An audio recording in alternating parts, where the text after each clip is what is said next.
All right, let's dive into one of the most fascinating puzzles in religious history. We're going to talk about how the Catholic Church went from teaching that it was the only way to get to heaven to, well, something very different. And believe me, figuring this out makes you question everything you think you know about truth, authority, and how powerful ideas can change over time. So, our whole story kicks off with this one very intense sentence. For centuries, this was it. The absolute bedrock of belief. Simple, stark, and honestly, pretty terrifying. It sounds like there's zero wiggle room, right?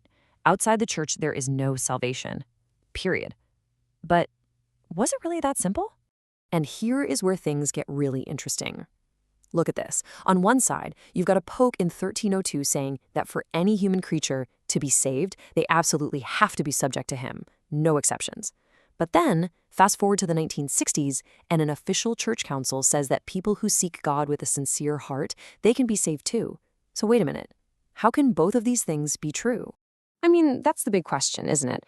How does an institution that claims to have unchanging, divinely guided truth handle what, to you and me, looks like a complete 180-degree turn? Let's get into it. Okay, so first, we have to go back in time. We need to understand the era when this doctrine was taken about as literally and as seriously as you can possibly imagine. Now, this idea had been around since the early days of Christianity, but back then it was mostly about keeping the community together, a call for unity. It was really in the Middle Ages that it was sharpened into this powerful tool of authority. And there were two moments that really stand out. First up, 1302, Pope Boniface VIII issues this decree called Unum Sanctam. And you have to understand, this wasn't some quiet theological paper. Oh no, this was a political power move. He was in a massive fight with the King of France, and this was him drawing a line in the sand, basically saying, my authority is so absolute that your eternal salvation depends on it. Then, about 140 years later, the Council of Florence just doubles down. And they get super specific. They actually start naming groups: pagans, Jews, heretics, schismatics. All of them, they said, are going to eternal fire unless they formally join the church before they die. At this point, it feels like every single possible loophole has been slammed shut. Case closed. So, with such a hard, unyielding line in the sand, what on earth could possibly happen to make the church rethink this? Well, the world got a whole lot bigger. The discovery of the Americas was a game changer. Suddenly, Europeans were confronted with millions and millions of people who had never even heard of Jesus or the Pope or the Bible. So the question became unavoidable. Were all these people damned just because of where they were born? Would a good and just God do that? This one question started to put centuries of teaching under some serious pressure. Now, the change didn't happen overnight. It was this slow, careful pivot over more than 100 years. It really started in 1854, when Pope Pius IX brought up this idea of invincible ignorance, which is basically a way of saying you can't be held responsible for something you literally could not have known. Then, a huge step in 1949, the Vatican actually condemned a priest in Boston for preaching that old, super strict medieval view. And finally, in the 1960s, it all becomes official at the Second Vatican Council. Yes, salvation is possible, even outside the visible walls of the church. Okay, so how does the church explain this? How do you say you're unchanging while, clearly changing your tune? The answer is this really fascinating concept called the development of dogma.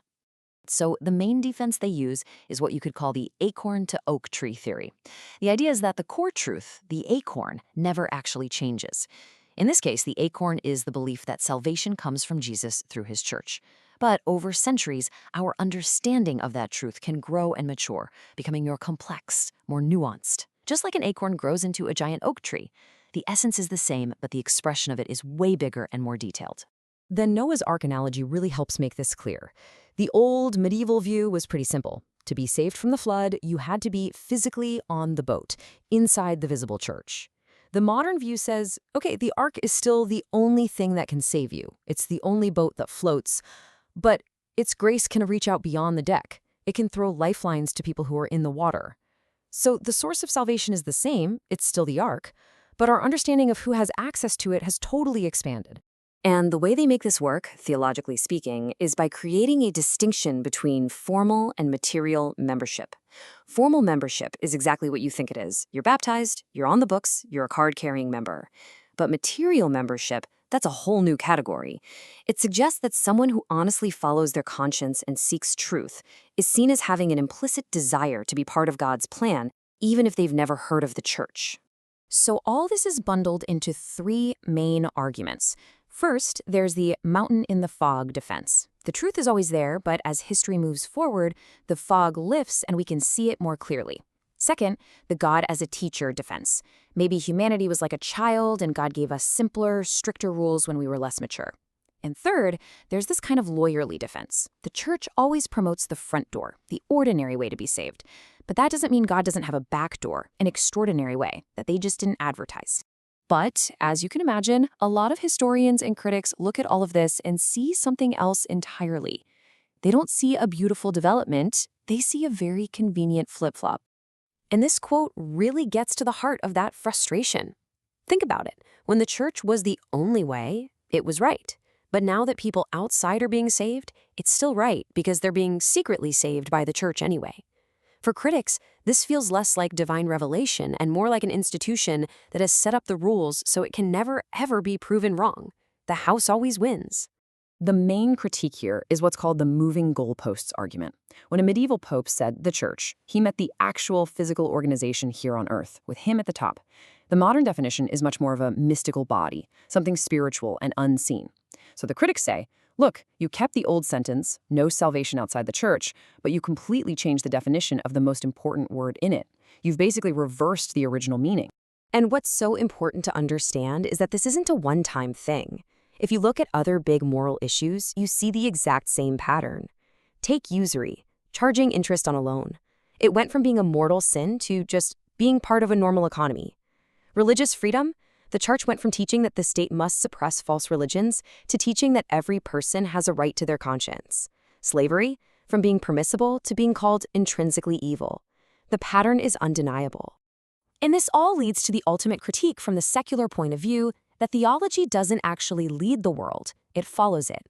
In this view, the church isn't so much revealing a timeless truth as it is reacting to social, political, and economic pressure. It's adapting its message so it can survive and stay relevant. When it had worldly power, its theology supported that.